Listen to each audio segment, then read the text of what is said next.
Hi readers, how are you today? I am back to read chapters 3 and 4 of I Survived the Destruction of Pompeii, AD 79. So I hope you did your quests yesterday, because if you did, you will now know where Pompeii is.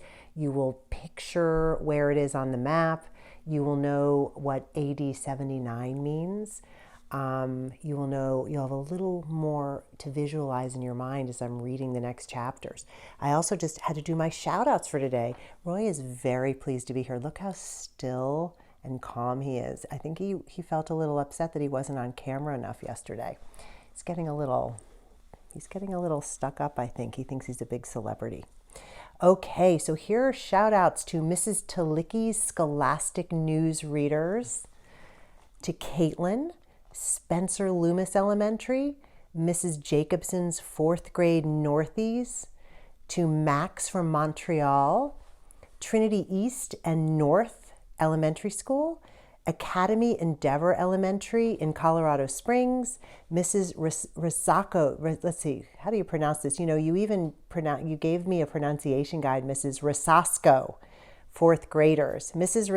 Risasco's 4th graders, Hillsdale Elementary, Ross and Whitney, that's a special one for you guys, and Mrs. Baker and Mrs. Levinson's 4th graders in Marietta, Georgia. So shall we get going? And don't forget, at the end of this, I'm going to give you an extra special quest for you today. So let's see, when we last left Marcus, we learned that he was enslaved to this sort of nasty guy named Festus. We don't quite know why yet. We find him walking on the streets of Pompeii. We know that the earth has been shaking in Pompeii and no one knows why. And when we last left Marcus, he was in a pretty bad situation because this huge statue of the god Achilles had come crashing down on him. Here we are, chapter 3. Marcus dove to the ground, his chin smacking the hard stone. He braced himself for the crushing blow of thousands of pounds of marble hitting him. He heard a terrible crash, but he felt nothing. He peeled his eyes open and peered around. To his amazement, the broken statue was just behind him. It must have sailed right over him. Marcus whispered a thank you to the gods. Poor Achilles had lost his head, which was now rolling slowly down the street. Marcus could practically hear the warriors' deathly cries, but Marcus himself was in one piece, and the earth had stopped shaking. Marcus pulled himself up. He put his hand to his chin, and it came away streaked with blood, but otherwise he was unhurt. A humpbacked street vendor came up to him.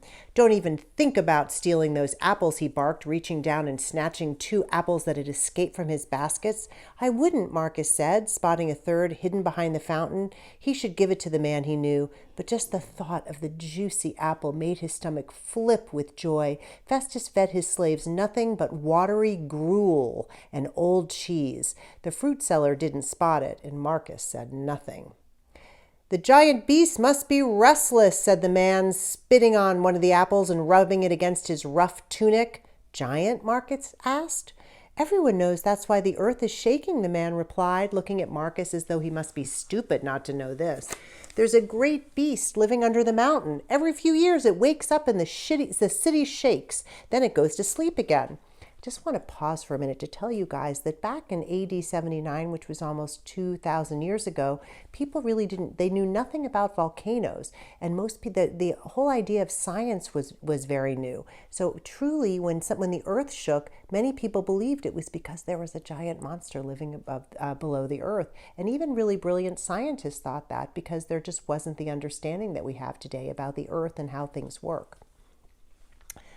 Marcus thought of his father, Tata. Talk of monsters and magic always made Tata shake his head.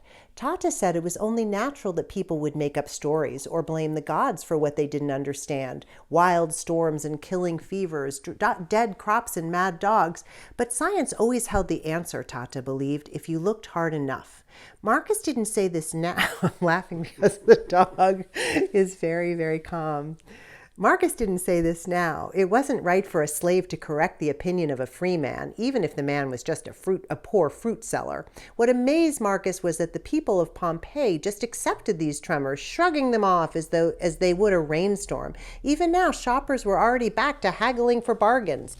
The fruit seller turned away, and Marcus grabbed the hidden apple, slipping it into his pocket. He picked up the heavy laundry sack and threw it onto his back with a sigh. Festus wouldn't care if a monster really had come stomping through Pompeii. Marcus had better get back to his master's villa soon, or he'd be greeted with a beating. He was turning to leave when he noticed an old woman sitting in the street, dazed.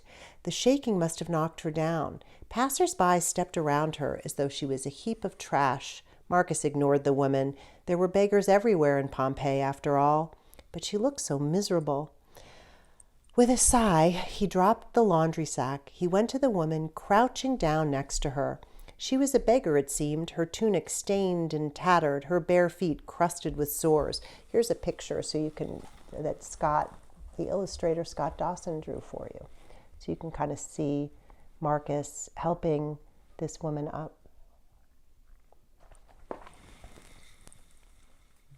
She scowled at him. "Scat, thief! I wasn't going to steal anything," Marcus said. He should have ignored the hag like everyone else did. But then the woman's face softened. She studied Marcus with her cat-like green eyes. She was very old, with sagging cheeks and deep wrinkles, but Marcus could imagine that a long time ago she might have been pretty. "What do you want then?" she asked. Almost without thinking, he reached into his pocket and took out the apple. "Here," he said. She looked hungrier than he was. The man took the apple in one of her gnarled hands. "Help me up, please." Marcus held her arms as she got to her feet and stood with her as she steadied herself, and then she suddenly grabbed his hand, gripping it with surprising strength. "Be careful, kind boy," she whispered. "I have seen the signs. Terrible doom is coming for the people of Pompeii." She leaned so close that he smelled the strange spices on her breath. "When hope is lost, follow the hand of Mercury." She stepped back. "Do you understand?" Marcus had no idea what she meant. All over Pompeii there were statues of the powerful messenger gods with his winged sandals and helmet. But what did that matter to him? "I understand," he lied. Now he just wanted to get away from her. "The end is coming," she said, finally letting go of his hand. "This world will burn." Okay, chapter 4.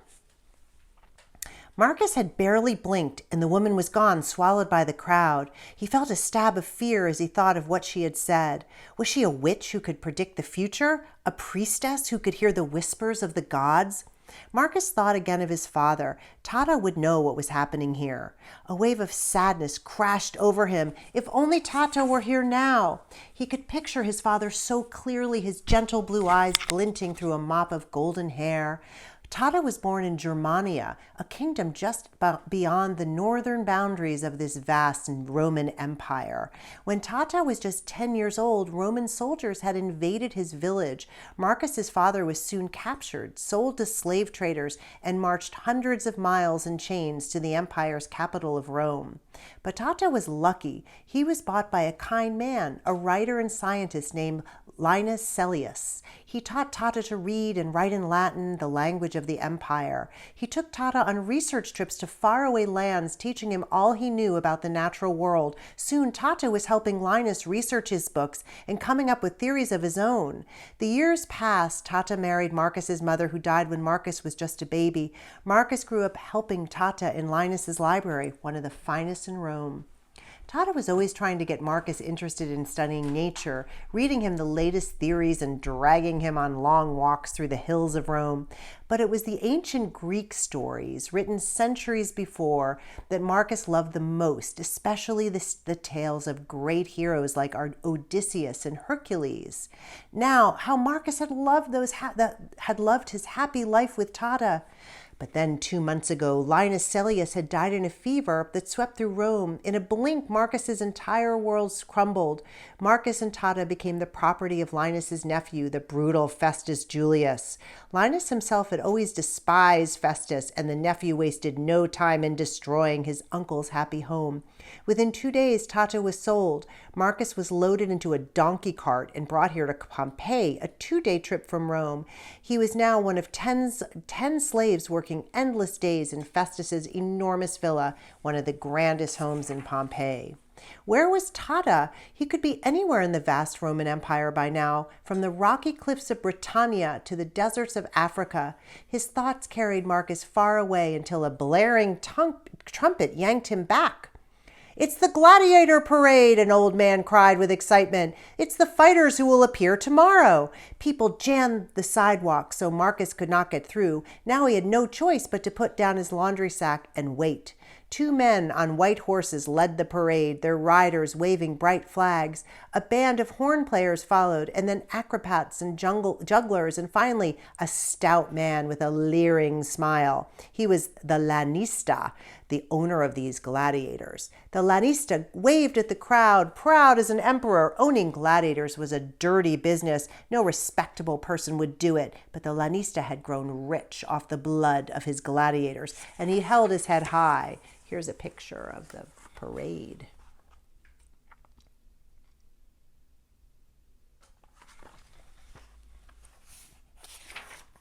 And then there was Cyclops, led by 2 young women in bright robes who were throwing rose petals. "There he is!" a woman in the crowd shrieked, pointing at the muscled brute. The champion wore a gleaming bronze helmet. His massive shield matched the armor strapped to his bulging arms and legs. A leather patch hid his blind eye. Scars covered his face. Marcus had heard terrifying stories about this man, that he had a jaw like a tiger's, that his battle cry was like a panther's scream, that he could snap a man's neck with one hand. The crowd cheered and hooted as Cyclops passed. But people stood silently as the next 4 men walked by. These were the wretched souls who would be thrown into the arena with Cyclops tomorrow. None of them had a chance against Cyclops. By tomorrow afternoon, they'd all be dead. Marcus couldn't bear to watch them. But then he caught sight of the last man in line. Marcus froze, staring. The man was tall, with golden hair streaming out of his bronze helmet. He walked slowly, with dignity. A guard followed him, jabbing him in the back with a spear to move him along. The man turned his head, and the sun lit up his proud face and glinting blue eyes. Could it be? The pounding in Marcus's heart told him the answer, and suddenly Marcus was running wildly into the street. "Tata!" Marcus screamed. So that's where we're ending today. My goodness. So there are a couple things I want to tell you. First, you have read The Lightning Thief by Rick Riordan, one of my favorite authors and series. He talks a lot about the whole series is about the Greek gods. And so you might have heard the words Hercules before. So you might want to make some connections, because there are some interesting connections between ancient Rome, even though it was Rome, and some of these Greek gods, some of these gods and goddesses that are mentioned. And the next thing I want to tell you is to go on the quest, which is coming next. So I will see you guys all tomorrow. Bye-bye. And now here is your quest for today. This book is set in the year AD 79. How long ago is that? That's a little math problem for you. Who was Achilles? That's an interesting question. There are a lot of ways you can find that out. And here's another one. In ancient Rome, people believed that the world was controlled by gods and goddesses. Can you find the names of 3 of each? 3 gods and 3 goddesses. And follow this link to my website to a special slideshow that will take you with me on my research trip to Pompeii. And, as I've told many of you before, I travel to almost everywhere that I write about in my I Survive books. And my trip to Pompeii was one of my absolute favorite. So I hope that you enjoy your little trip with me as much as I did. And I can't wait to see you again at my next Read Aloud. See you soon.